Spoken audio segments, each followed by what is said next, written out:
नमस्कार दोस्तों, right way classes के यूट्यूब चैनल फिजिक्स पर हिंदी में आपका स्वागत है। आज हम पढ़ेंगे इस टॉपिक के बारे में। उसका नाम है सक्रियता श्रेणी। सबसे पहले समझेंगे सक्रियता श्रेणी किसे कहते हैं। देखो, ध्यान सुनेंगे। वह श्रेणी जिसमें उनकी क्रियाशीलता के घटते हुए क्रम में रखा जाता है। कैसे रखा जाता है? क्रियाशीलता के आधार पर घटते हुए क्रम में रखा जाता है। ऐसी श्रेणी को हम बोलते हैं सक्रियता श्रेणी। कैसी श्रेणी को? जिसमें तत्वों को कैसे रखा जाता है? क्रियाशीलता के आधार पर घटते हुए क्रम में। जैसे देखेंगे, जैसे कि potassium, Na, calcium, magnesium, aluminium, zinc, iron, PB, hydrogen, copper, mercury, सोना और चांदी। ठीक है। अब ये किस तरह से है? एक श्रेणी है। देखो, सबसे अधिक क्रियाशील की बात करूं, देखो H से, कहां से? H से इधर साइड, यानी कि लेफ्ट हैंड साइड पर सबसे अधिक क्रियाशील है। H से ये तत्व कैसे हैं? अधिक क्रियाशील। H के राइट हैंड साइड के जो तत्व हैं ये कैसे हैं? कम क्रियाशील। अब ये क्रियाशीलता क्या है? अभी हम ध्यान से सुनेंगे। हमें कैसे पता चलेगा किस तत्व की क्रियाशीलता अधिक है, किसकी ज्यादा है? हमें इतना पता चल गया, H से पहले आने वाले तत्वों की क्रियाशीलता अधिक होती है, H से बाद में आने वाले तत्वों की क्रियाशीलता कम होती है। लेकिन ये क्रियाशीलता है क्या? तो देखो, समझेंगे एग्जांपल के माध्यम से। अगर मैं बात करूं किसकी? मैग्नीशियम की। देखो, ध्यान सुनो।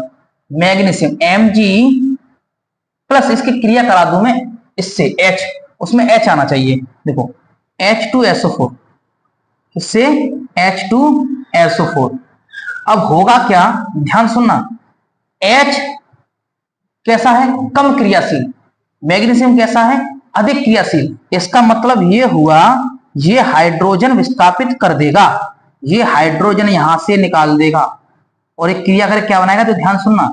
Mg plus SO4, Mg plus SO4, sorry, MgSO4 plus H2।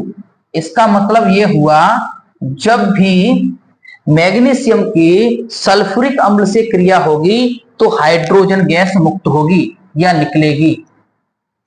बात समझ में आई? क्योंकि हाइड्रोजन से अधिक क्रियाशील कौन है? मैग्नीशियम। इसलिए हाइड्रोजन को मैग्नीशियम ने हटा दिया।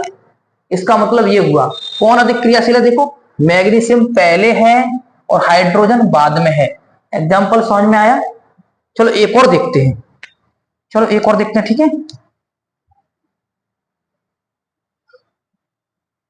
देखो, जैसे एक और लेता हूं मैं, जिंक, Zn प्लस H2SO4।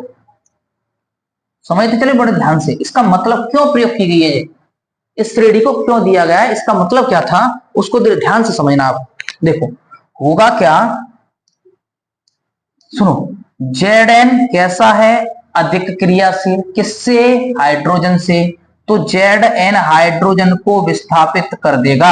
इसका मतलब बनेगा यहां पे ZnSO4 प्लस H2। क्या बनेगा? Plus H2। क्यों बनेगा? क्योंकि Zn ने हाइड्रोजन को विस्थापित कर दिया। क्यों विस्थापित कर दिया?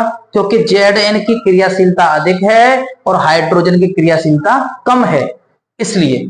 अब समझ में आ रहा होगा क्रियाशीलता होता क्या है। ठीक है ना? ये श्रेणी जो है इसका महत्व भी समझ में आ रहा होगा आपको। देखो, और एक और एग्जांपल लेता हूं, आप स्क्रीनशॉट ले सकते हो। मैं क्यों रख रहा हूं पता है आपको? क्योंकि मुझे इसी में समझाना है। ठीक है। देखो, ले लो, स्क्रीन लेना हो तो ले लो। ले लिया? ठीक। अगला एक एग्जांपल और लेते हैं। जैसे मुझे लेना है कॉपर। क्या लेना है? Copper plus H2SO4 arrow. अब बड़े ध्यान से सुनना है आप लोगों को, ठीक है ना? देखो, हाइड्रोजन कॉपर से अधिक क्रियाशील है, क्योंकि कॉपर बाद में है, हाइड्रोजन पहले है। इसका मतलब ये हुआ, आप ये नहीं समझ सकते, आपके दिमाग में ये चल रहा होगा, ऐसे लिख दूं CuSO4 प्लस H2।